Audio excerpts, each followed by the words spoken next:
Praise the Lord.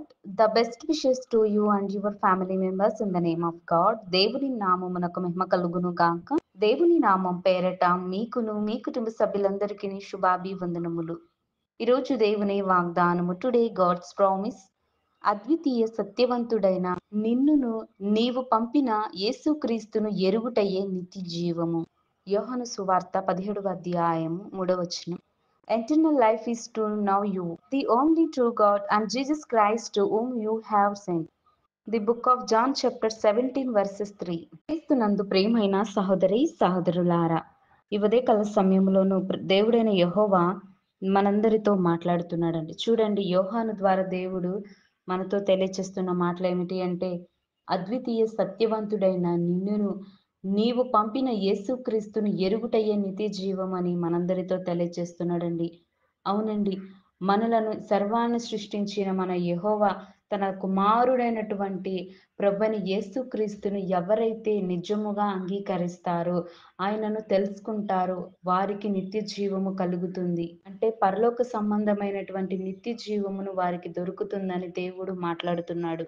అయితే ఈ లోకంలో మనుషులైనటువంటి వారు దేవుడిని ఎరిగిన వారు అయినప్పటికీ కూడా ఇశ్రాయేలీల జనాంగము దేవునిని ఎరగనటువంటి బిడ్డలుగా జీవిస్తున్నారు. ఆయనను ఆరాధించకుండా ఆయనను ఎరగనటువంటి బిడ్డలుగా ఈ లోకంలో మనుషులైనటువంటి వారు అలా జీవిస్తున్నారని దేవుడు మాట్లాడుతున్నాడు. చూడండి, మనకు నిత్య జీవం కావాలన్నా, మనము పరలోక సంబంధములుగా ఉండాలన్నా గాని అది కేవలం ప్రభువైన యేసుక్రీస్తు ద్వారా మాత్రమే మనము నిత్య జీవంలోనికి అడుగు పెట్టగలం. అంతేకాని తండ్రి అయిన యెహోవాను మనము ఆరాధించకుండా, దేవుడిని పూజించకుండా, మనం దేవుణ్ణి కీర్తించకుండా ఎరగనటువంటి బిడ్డలుగా ఈ లోకంలో లోక సహవాసం కలిగి జీవిస్తే గనక దేవుడి యొక్క రెండవ రాకడలో ఏమవుతుందంటే వీరు కూడా విడవబడిపోతారు.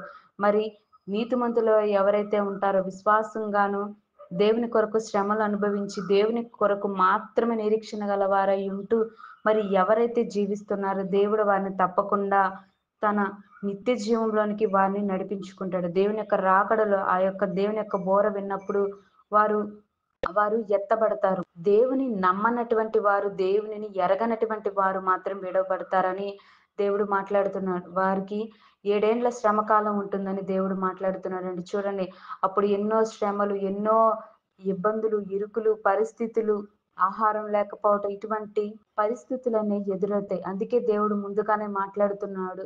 మారు మనసు పొందండి, దేవుని నమ్ముకోనండి, దేవుని వెంబడించండి, దేవుని తెలుసుకోనండి, నిజమైన ప్రభుని యేసుక్రీస్తుని సత్యవంతుడని నమ్మండి అని వాక్య ప్రచారం ద్వారా చాలా మంది దైవ సేవకులు దేవుని యొక్క సువార్తను ప్రకటిస్తున్నారు. కనుక ఇకనైనాను దేవునిని వెంబడించే వ్యక్తులుగాను, దేవుడు పంపినటువంటి అద్వితీయ కుమారుడైనటువంటి సత్యదేవుడైనటువంటి మన ప్రియ ప్రభువైన యేసుక్రీస్తును మనమందరము ఎరిగి ఆయన నిజమైన దేవుడని నమ్మి భయభక్తులు కలిగి జీవించే విశ్వాసాన్ని నిరీక్షణ గల వారై దేవుని కొరకు మనము ఓర్పు సహనమును కలిగి ఉంటే దేవుడు మన జీవితంలో కార్యము జరిగిస్తాడు.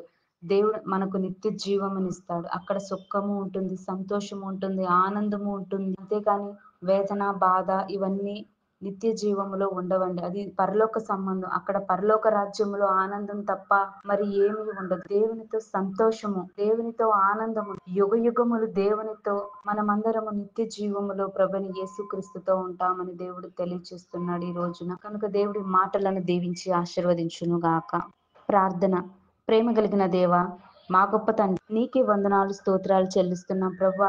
ఎందరైతే ప్రభు నిన్ను ఎరగనటువంటి బిడ్డలు ఉన్నారో దేవా, నిన్ను చూచి చూడనట్టు జీవిస్తున్న ఆ యొక్క జనాంగం అంతటిని దేవా దయచేసి వారిని క్షమించండి. వారి తప్పులు వారు తెలుసుకునే జ్ఞానం వారికి దయచేయండి ప్రభా. నిన్ను ఎరిగి ప్రభా నీవు పంపినటువంటి తండ్రి కుమారుడైనటువంటి ప్రభుని యేసుక్రీస్తు ద్వారా మాత్రమే మాకు నిత్య జీవం కలుగుతుందని మాతో తెలియజేస్తావు ప్రభు. అట్టి వారందరికీ నీ దేవా విశ్వాసమును శ్రమదిన బిడ్డలను గాని, నీతిమంతులు గాని, నిరీక్షణ గలవారే ఉన్నటువంటి బిడ్డలందరినీ దేవా నీవు నేవనెత్తండి. నీవే సహాయము దయచేసి నిత్య జీవము ప్రతి ఒక్కరికి దయచేయమని, నీందు భయభక్తులు కలిగి ఉండే కృపా కాపుదల ప్రతి ఒక్కరికి దయచేయమని యేసయ్య నామమున అడిగి వేడుకొంచున్నాను తండ్రి. ఆమేన్.